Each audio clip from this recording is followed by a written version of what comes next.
Have you ever been haunted by a sound you couldn't escape? A noise so relentless, so maddening that it burrowed deep into your mind? Tonight, we step into the tormented thoughts of a man consumed by guilt and paranoia. The Telltale Heart is a story of obsession, madness, and a heartbeat that refuses to be silenced. As the rain falls and the night deepens, listen carefully. Do you hear it too? Now let's begin. Tales at Dawn by Moonlight presents The Telltale Heart by Edgar Allan Poe. True, nervous, very, very dreadfully nervous I had been and am, but why will you say that I am mad? The disease had sharpened my senses, not destroyed, not dulled them. Above all was the sense of hearing acute. I heard all things in the heaven and in the earth. I heard many things in hell. How then am I mad?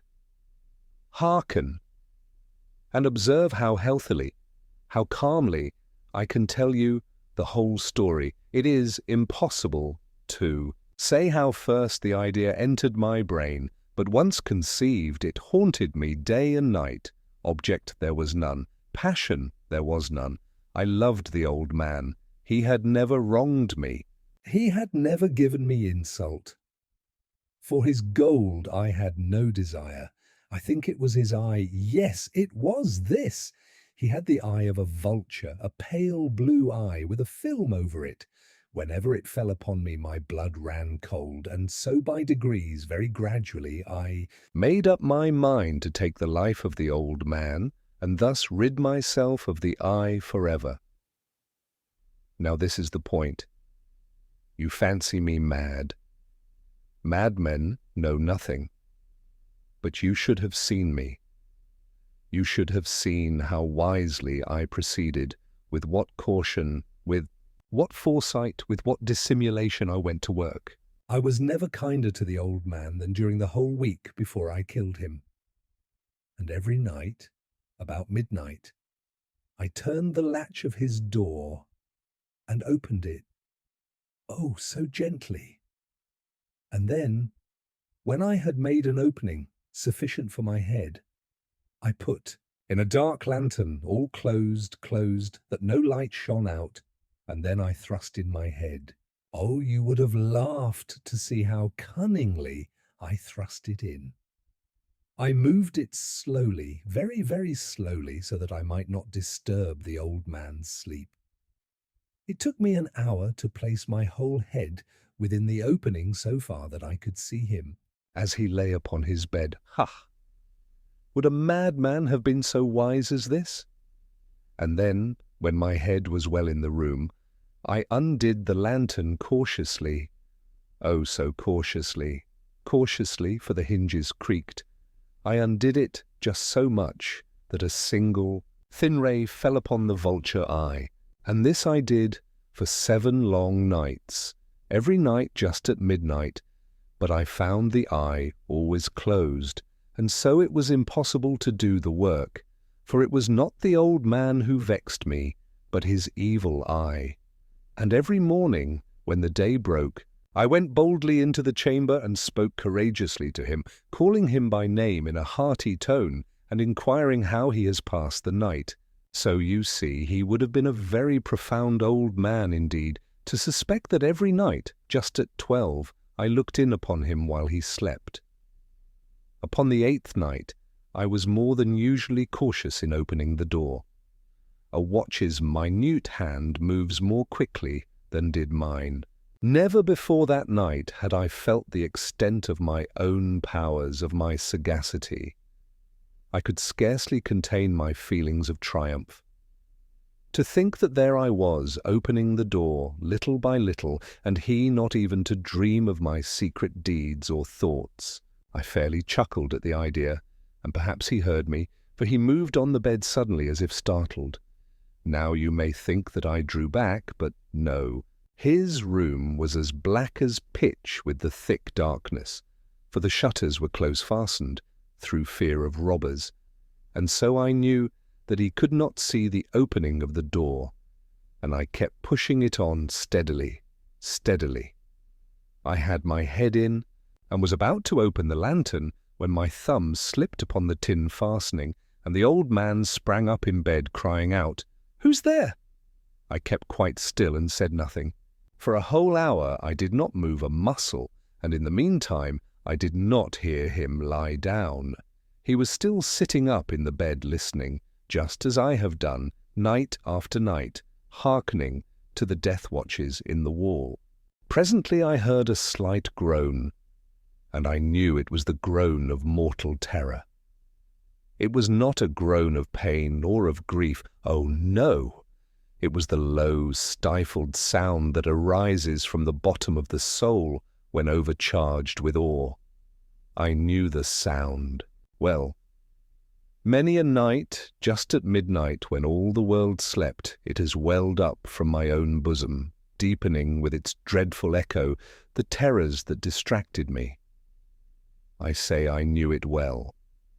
I knew what the old man felt and pitied him, although I chuckled at heart. I knew that he had been lying awake ever since the first slight noise when he had turned in the bed. His fears had been ever since growing upon him. He had been trying to fancy them causeless, but could not. He had been saying to himself, "It is nothing but the wind in the chimney, it is only a mouse crossing the floor," or "It is merely a cricket which has made a single chirp."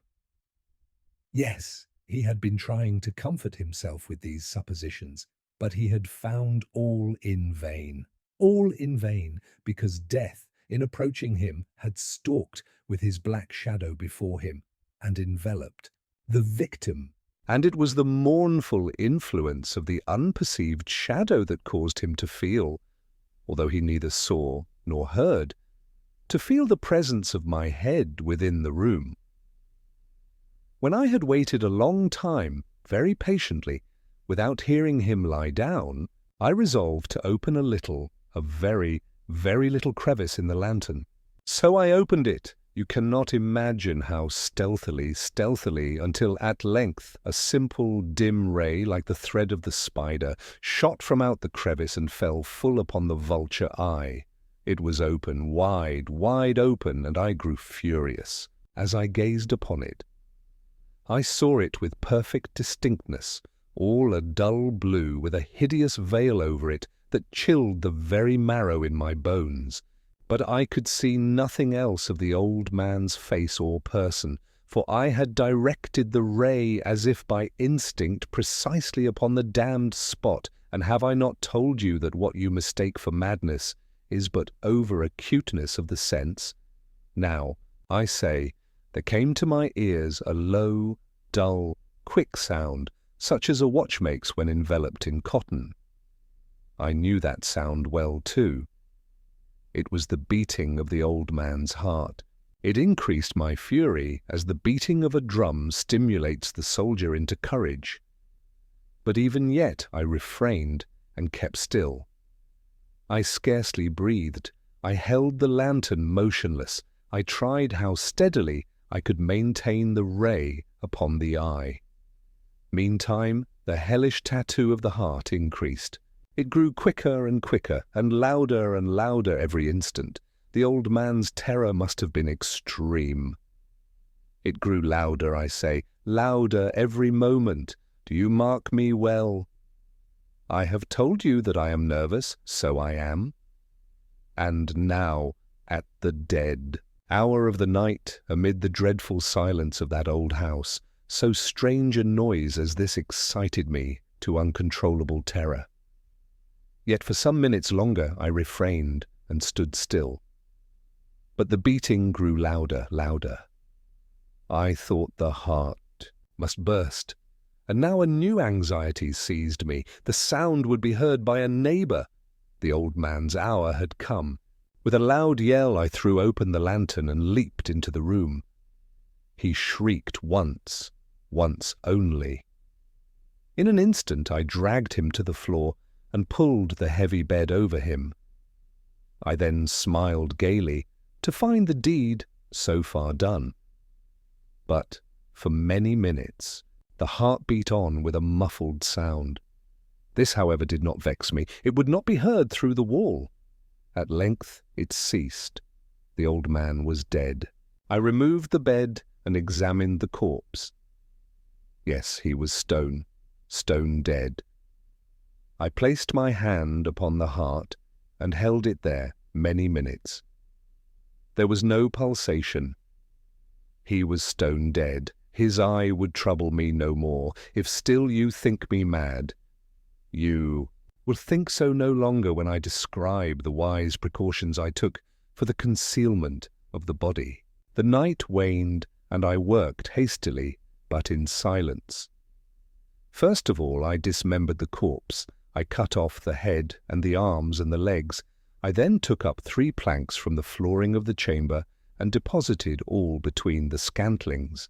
I then replaced the boards so cleverly, so cunningly, that no human eye, not even his, could have detected anything wrong. There was nothing to wash out, no stain of any kind, no blood spot whatever. I had been too wary for that. A tub had caught all her hair. When I had made an end of these labours, it was 4 o'clock, still dark as midnight. As the bell sounded the hour, there came a knocking at the street door. I went down to open it with a light heart, for what had I now to fear? There entered 3 men, who introduced themselves with perfect suavity as officers of the police. A shriek had been heard by a neighbour during the night. Suspicion of foul play had been aroused. Information had been lodged at the police office, and they, the officers, had been deputed to search the premises. I smiled, for what had I to fear? I bade the gentleman welcome. The shriek, I said, was my own in a dream. The old man, I mentioned, was absent in the country. I took my visitors all over the house. I bade them search well. I led them at length to his chamber. I showed them his treasures, secure, undisturbed. In the enthusiasm of my confidence, I brought chairs into the room and desired them here to rest from their fatigues, while I myself, in the wild audacity of my perfect triumph, placed my own seat upon the very spot beneath which reposed the corpse of the victim. The officers were satisfied. My manner had convinced them. I was singularly at ease. They sat, and while I answered cheerily, they chatted of familiar things. But ere long, I felt myself getting pale and wished them gone. My head ached, and I fancied a ringing in my ears, but still they sat and still chatted. The ringing became more distinct. It continued and became more distinct. I talked more freely to get rid of the feeling, but it continued and gained definiteness, until at length I found that the noise was not within my ears. No doubt I now grew very pale, but I talked more fluently and with a heightened voice. Yet the sound increased, and what could I do? It was a low, dull, quick sound, much such a sound as a watch makes when enveloped in cotton.